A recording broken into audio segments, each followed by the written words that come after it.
Hello everyone, in this video I will show you how to fix Snapchat error code C04A. Basically it's pretty easy, just follow the steps I do to not make any mistakes. So if you have this problem, then watch the video to the end and you will learn how to fix it. So first of all, go to the App Store if you have an iPhone or to Google Play if you have an Android. Next enter the Snapchat and select it.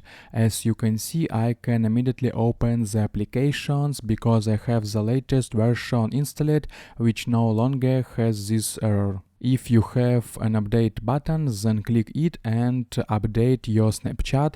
After that, go to the application and check if your problem has already been solved. If not, then go to the phone settings and select General.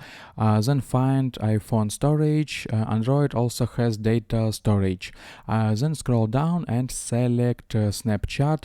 All we need to do is click offload app and then click on the same button again to download the data. After that, go to Snapchat and check if it helped. If not, then go back to the settings and click delete application. After that, go to the App Store and download it again.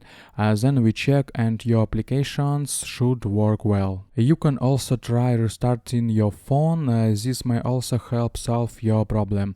These are the only ways it is possible that Snapchat is correctly crashing and administrators are solving this problem. So you can wait a while. I hope guys this tutorial made your life a little bit easy and you like this video. Subscribe to my channel and write your comment. You can also watch a playlist about Snapchat at the link in description if you still have any questions. Goodbye, have a nice day.